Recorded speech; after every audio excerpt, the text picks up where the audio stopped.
ओम शांति। 4 अप्रैल 2025। बाबा ने आज की मुरली में कहा है, मीठे बच्चे, अभी तुम पुरुषोत्तम बनने का पुरुषार्थ करते हो। पुरुषोत्तम हैं देवताएं, क्योंकि वह हैं पावन। तुम पावन बन रहे हो। प्रश्न, बेहद के बाप ने तुम बच्चों को शरण क्यों दी है? उत्तर, क्योंकि हम सब रिफ्यूज के, किचड़े के डिब्बे में पड़े हुए थे। बाप हमें किचड़े के डिब्बे से निकाल गुलगुल बनाते हैं। आसुरी गुण वालों को दैवी गुणवान बनाते हैं। ड्रामा अनुसार बाप ने आकर हमें किचड़े से निकाल एडाप्ट कर अपना बनाया है। गीत। ये कौन आया आज सवेरे सवेरे? ओम शांति। रात को दिन बनाने के लिए बाप को आना पड़े। अभी तुम बच्चे जानते हो कि बाप आया हुआ है। पहले हम शूद्र वर्ण के थे, शूद्र बुद्धि थे। वर्णों वाला चित्र भी समझाने के लिए बहुत अच्छा है। बच्चे जानते हैं हम इन वर्णों में कैसे चक्र लगाते हैं। अभी हमको परमपिता परमात्मा ने शूद्र से ब्राह्मण बनाया है। कल्प कल्प कल्प के संगम युगे हम ब्राह्मण बनते हैं। ब्राह्मणों को पुरुषोत्तम नहीं कहेंगे, पुरुषोत्तम तो देवताओं को कहेंगे। ब्राह्मण यहाँ पुरुषार्थ करते हैं पुरुषोत्तम बनने के लिए। पतित से पावन बनने लिए ही बाप को बुलाते हैं। तो अपने से पूछना चाहिए, हम पावन कहाँ तक बन रहे हैं? स्टूडेंट भी पढ़ाई के लिए विचार सागर मंथन करते हैं ना। समझते हैं इस पढ़ाई से हम ये बनेंगे। तुम बच्चों की बुद्धि में है कि अभी हम ब्राह्मण बने हैं देवता बनने के लिए। यह है अमूल्य जीवन, क्योंकि तुम ईश्वरीय संतान हो। ईश्वर तुमको राजयोग सिखला रहे हैं, पतित से पावन बना रहे हैं, पावन देवता बनते हैं। वर्णों पर समझाना बहुत अच्छा है। सन्यासी आदि इन बातों पर नहीं ठहरेंगे।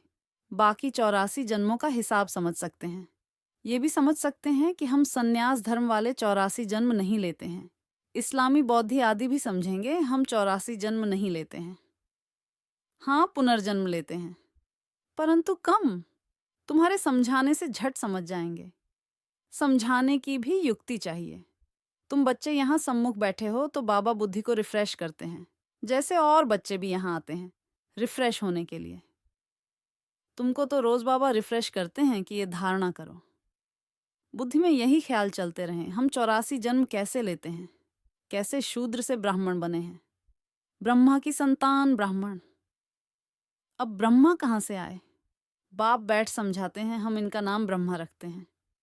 ये जो ब्रह्मा कुमार कुमारियां हैं, ये फैमिली हो गए तो ज़रूर एडाप्टेड हैं। बाप ही एडाप्ट करेंगे। उनको बाप कहा जाता है, दादा नहीं कहेंगे। बाप को बाप ही कहा जाता है। मिल्कियत मिलती ही बाप से है। कोई चाचा मामा व बिरादरी वाला भी एडाप्ट करते हैं। जैसे बाप ने सुनाया था, एक बच्ची किचड़े के डिब्बे में पड़ी थी, वो कोई ने उठाए जाकर किसको गोद में दी, क्योंकि उनको अपना बच्चा नहीं था। तो बच्ची जिनकी गोद में गई उनको ही मम्मा बाबा कहने लग पड़ेगी ना। ये फिर है बेहद की बात। तुम बच्चे भी जैसे बेहद के किचड़े के डिब्बे में पड़े थे, विषय वैतरणी नदी में पड़े थे, कितने गंदे हुए पड़े थे। ड्रामा अनुसार बाप ने आकर उस किचड़े से निकाल तुमको एडाप्ट किया है। तमो प्रधान को किचड़ा ही कहेंगे ना। आसुरी गुण वाले मनुष्य हैं देह अभिमानी, काम क्रोध भी बड़े विकार हैं ना। तो तुम रावण के बड़े रिफ्यूज में पड़े थे, वास्तव में रिफ्यूजी भी हो। अब तुमने बेहद के बाप की शरण ली है, रिफ्यूज से निकल गुलगुल देवता बनने। इस समय सारी दुनिया रिफ्यूज के बड़े डिब्बे में पड़ी है। बाप आकर तुम बच्चों को किचड़े से निकाल अपना बनाते हैं, परंतु किचड़े के रहने वाले ऐसे हिरे हुए हैं जो निकालते हैं फिर भी किचड़ा ही अच्छा लगता है। बाप आकर बेहद के किचड़े से निकालते हैं, बुलाते भी हैं कि बाबा आकर हमको गुलगुल बनाओ, कांटों के जंगल से निकाल फ्लावर बनाओ, खुदाई बगीचे में बिठाओ। अब असुरों के जंगल में पड़े हैं। बाप तुम बच्चों को गार्डन में ले चलते हैं। शूद्र से ब्राह्मण बने हैं, फिर देवता बनेंगे। ये देवताओं की राजधानी है, ब्राह्मणों की राजाई है नहीं। भल पांडव नाम है, परंतु पांडवों को राजाई नहीं है। राजाई प्राप्त करने के लिए बाप के साथ बैठे हैं। बेहद की रात अब पूरी हो, बेहद का दिन शुरू होता है। गीत सुना ना, कौन आया सवेरे सवेरे? सवेरे सवेरे आते हैं रात को मिटाए दिन बनाने, अर्थात स्वर्ग की स्थापना, नर्क का विनाश कराने। यह भी बुद्धि में रहे तो खुशी हो। जो नई दुनिया में ऊंच पद पाने वाले हैं, वह कभी अपना आसुरी स्वभाव नहीं दिखाएंगे। जिस यज्ञ से इतना ऊंच बनते हैं उस यज्ञ की बहुत प्यार से सेवा करेंगे। ऐसे यज्ञ में तो हड्डियां भी दे देनी चाहिए। अपने को देखना चाहिए। इस चलन से हम ऊंच पद कैसे पाएंगे? बेसमझ छोटे बच्चे तो नहीं है ना? समझ सकते हैं राजा कैसे, प्रजा कैसे बनते हैं। बाबा ने रथ भी अनुभवी लिया है। जो राजाओं आदि को अच्छी रीति जानते हैं, राजाओं के दास दासियों को भी बहुत सुख मिलता है। वह तो राजाओं के साथ ही रहते हैं, परंतु कहलाएंगे तो दास दासी। सुख तो है ना, जो राजा रानी खाए वह उनको मिले। बाहर वाले थोड़े ही खा सकते हैं। दासियों में भी नंबरवार होती हैं। कोई श्रृंगार करने वाली, कोई बच्चों को संभालने वाली, कोई झाड़ू आदि लगाने वाली। यहाँ के राजाओं को इतने दास दासियां हैं तो वहाँ कितने ढेर होंगे। सब पर अलग अलग अपनी चार्ज होती है। रहने का स्थान अलग होगा। वो कोई राजा रानी जैसे सजाया हुआ नहीं होगा, जैसे सर्वेंट क्वार्टर्स होते हैं ना। अंदर आएंगे जरूर, परंतु रहते सर्वेंट क्वार्टर्स में हैं। तो बाप अच्छी रीति समझाते हैं, अपने पर रहम करो। हम ऊंचे ते ऊंच बने, हम अभी शूद्र से ब्राह्मण बने हैं। अहो सौभाग्य, फिर देवता बनेंगे। ये संगम युग बहुत कल्याणकारी है। तुम्हारी हर बात में कल्याण भरा हुआ है। भंडारे में भी योग में रह भोजन बनाएं तो बहुतों का कल्याण भरा हुआ है। श्रीनाथ द्वारे में भोजन बनाते हैं, बिल्कुल ही साइलेंस में। श्रीनाथ ही याद रहता है। भक्त अपनी भक्ति में बहुत मस्त रहते हैं। तुमको फिर ज्ञान में मस्त रहना चाहिए। श्री कृष्ण की ऐसी भक्ति होती है, बात मत पूछो। वृंदावन में 2 बच्चियां हैं, पूरी भक्तिन हैं। कहती हैं बस हम यहाँ ही रहेंगी, यहाँ ही शरीर छोड़ेंगी श्री कृष्ण की याद में। उनको बहुत कहते हैं अच्छे मकान में चलकर रहो, ज्ञान लो। बोलती हैं हम तो यहाँ ही रहेंगी। तो उसको कहेंगे भक्त शिरोमणि। श्री कृष्ण पर कितना न्योछावर जाते हैं। अभी तुमको बाप पर न्योछावर होना है। पहले पहले शुरू में शिव बाबा पर कितने न्योछावर हुए। ढेर के ढेर आए। जब इंडिया में आए तो बहुतों को अपना घर बार याद पड़ने लगा। कितने चले गए। ग्रहचारी तो बहुतों पर आती है ना। कभी कैसी दशा बैठती है। बाबा ने समझाया है, कोई भी आते हैं तो बोलो कहाँ आए हो। बाहर में बोर्ड देखा, ब्रह्मा कुमार कुमारियां। ये तो परिवार है ना। एक है निराकार परमपिता परमात्मा, दूसरा फिर प्रजापिता ब्रह्मा भी गाया हुआ है। ये सब उनके बच्चे हैं, दादा हैं शिव बाबा। वर्षा उनसे मिलता है। वह राय देते हैं, मुझे याद करो तो तुम पतित से पावन बन जाएंगे। कल्प पहले भी ऐसी राय दी थी। कितनी ऊंची पढ़ाई है। ये भी तुम्हारी बुद्धि में है। हम बाप से वर्षा ले रहे हैं। तुम बच्चे मनुष्य से देवता बनने की पढ़ाई पढ़ रहे हो। तुम्हें जरूर दैवी गुण धारण करने हैं। तुम्हारा खान पान बोलचाल कितना रॉयल होना चाहिए। देवताएं कितना थोड़ा खाते हैं, उनमें कोई लालच थोड़े ही रहती है। 36 प्रकार के भोजन बनते हैं, खाते कितना थोड़ा है। खान पान की लालच रखना, इसको भी आसुरी चलन कहा जाता है। दैवी गुण धारण करने हैं तो खान पान बड़ा शुद्ध और साधारण होना चाहिए। परंतु माया ऐसी है जो एकदम पत्थर बुद्धि बना देती है, तो फिर पद भी ऐसा मिलेगा। बाप कहते हैं अपना कल्याण करने के लिए दैवी गुण धारण करो। अच्छी रीति पढ़ेंगे पढ़ाएंगे तो तुमको ही इजाफा मिलेगा। बाप नहीं देते हैं, तुम अपने पुरुषार्थ से पाते हो। अपने को देखना चाहिए कहाँ तक हम सर्विस करते हैं। हम क्या बनेंगे। इस समय शरीर छूट जाए तो क्या मिलेगा। बाबा से कोई पूछे तो बाबा झट बता दें कि इस एक्टिविटी से समझा जाता है ये फलाना पद पाएंगे। पुरुषार्थ ही नहीं करते तो कल्प कल्पांतर के लिए अपने को घाटा डालते हैं। अच्छी सर्विस करने वाले जरूर अच्छा पद पाएंगे। अंदर में मालूम रहता है ये दास दासी जाकर बनेंगे। बाहर से कह नहीं सकते।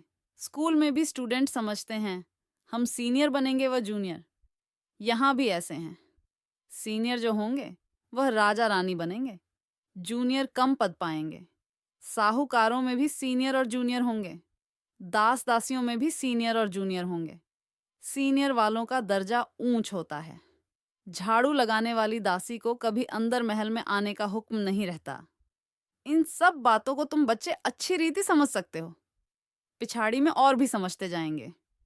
ऊंच बनाने वालों का फिर रिगार्ड भी रखना होता है। देखो कुमार का है, वह सीनियर है तो रिगार्ड रखना चाहिए। बाप बच्चों का ध्यान खिंचवाते हैं। जो बच्चे महारथी हैं उनका रिगार्ड रखो। रिगार्ड नहीं रखते तो अपने ऊपर पाप का बोझा चढ़ाते हैं। ये सब बातें बाप ध्यान में देते हैं। बड़ी खबरदारी चाहिए। नंबरवार किसका रिगार्ड कैसे रखना चाहिए? बाबा तो हर एक को जानते हैं ना। किसको कहें तो ट्रेटर बनने में देरी न करें। फिर कुमारियों, माताओं आदि पर भी बंधन आ जाते हैं। सितम सहन करने पड़ते हैं। बहुत करके माताएं ही लिखती हैं, बाबा हमको ये बहुत तंग करते हैं, हम क्या करें? अरे, तुम कोई जानवर थोड़े ही हो जो जबरदस्ती करेंगे। अंदर में दिल है तब पूछती हो क्या करूं। इसमें तो पूछने की भी बात नहीं है। आत्मा अपना मित्र है, अपना ही शत्रु है। जो चाहे सो करे। पूछना माना दिल है। मुख्य बात है याद की। याद से ही तुम पावन बनते हो। ये लक्ष्मी नारायण नंबर 1 पावन है ना। मम्मा कितनी सर्विस करती थी। ऐसा तो कोई कह ना सके, हम मम्मा से भी होशियार हैं। मम्मा ज्ञान में सबसे तीखी थी। योग की कमी बहुतों में है। याद में रह नहीं सकते हैं। याद नहीं करेंगे तो विकर्म विनाश कैसे होंगे? लो कहता है, पिछाड़ी में याद में ही शरीर छोड़ना है। शिव बाबा की याद में ही प्राण तन से निकलें। एक बाप के सिवाय और कोई याद ना आए, कहाँ भी आसक्ति ना हो। ये प्रैक्टिस करनी होती है। हम अशरीरी आए थे, फिर अशरीरी होकर जाना है। बच्चों को बार बार समझाते रहते हैं। बहुत मीठा बनना है। दैवी गुण भी होने चाहिए। देह अभिमान का भूत होता है ना। अपने पर बहुत ध्यान रखना है, बहुत प्यार से चलना है। बाप को याद करो और चक्र को याद करो। चक्र का राज किसको समझाया तो भी वंडर खाएंगे। 84 जन्मों की ही किसको याद नहीं रहती है तो 84 लाख फिर कैसे कोई याद कर सके, ख्याल में भी आ न सके। इस चक्र को ही बुद्धि में याद रखो तो भी अहो सौभाग्य।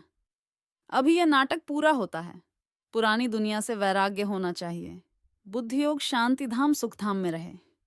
गीता में भी है मन मना भव। कोई भी गीता पाठी मन मना भव का अर्थ नहीं जानते हैं। तुम बच्चे जानते हो, भगवान उवाच, देह के सभी संबंध छोड़ अपने को आत्मा समझो। किसने कहा? स्वयं बाप ने। कोई फिर कहते, हम तो शास्त्रों को ही मानते हैं, भल भगवान आए तो भी नहीं मानेंगे। बरोबर शास्त्र पढ़ते रहते हैं। भगवान आए हैं, राजयोग सिखला रहे हैं, स्थापना हो रही है। यह शास्त्र आदि सब हैं ही भक्ति मार्ग के। भगवान का निश्चय हो तो वर्षा लेने लग पड़े, फिर भक्ति भी उड़ जाए। परंतु जब निश्चय होना, अच्छा मीठे मीठे सिकी लधे बच्चों, प्रतिमात पिता बाप दादा का याद प्यार और गुड मॉर्निंग। रूहानी बाप की रूहानी बच्चों को नमस्ते। धारणा के लिए मुख्य सार। नंबर 1, देवता बनने के लिए बहुत रॉयल संस्कार धारण करने हैं। खान पान बहुत शुद्ध और साधारण रखना है। लालच नहीं करनी है। अपना कल्याण करने के लिए दैवी गुण धारण करने हैं। नंबर 2, अपने ऊपर ध्यान रखते सबके साथ बहुत प्यार से चलना है। अपने से जो सीनियर हैं उनका रिगार्ड जरूर रखना है। बहुत बहुत मीठा बनना है। देह अभिमान में नहीं आना है। वरदान, बीती हुई बातों को रहमदिल बन समाने वाले शुभ चिंतक भवा।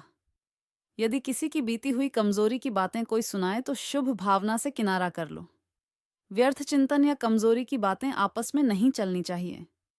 बीती हुई बातों को रहमदिल बनकर समा लो। समा कर शुभ भावना से उस आत्मा के प्रति मनसा सेवा करते रहो। भले संस्कारों के वश कोई उल्टा कहता, करता या सुनता है तो उसे परिवर्तन करो। 1 से 2 तक, 2 से 3 तक ऐसे व्यर्थ बातों की माला न हो जाए। ऐसा अटेंशन रखना अर्थात शुभ चिंतक बनना। स्लोगन, संतुष्ट मणि बनो तो प्रभु प्रिय, लोकप्रिय और स्वयं प्रिय बन जाएंगे। अव्यक्त इशारे, कंबाइंड रूप की स्मृति से सदा विजयी बनो। जैसे शरीर और आत्मा कंबाइंड है तो जीवन है। यदि आत्मा शरीर से अलग हो जाए तो जीवन समाप्त हो जाता। ऐसे कर्मयोगी जीवन अर्थात कर्म योग के बिना नहीं, योग कर्म के बिना नहीं। सदा कंबाइंड हो तो सफलता मिलती रहेगी। ओम शांति।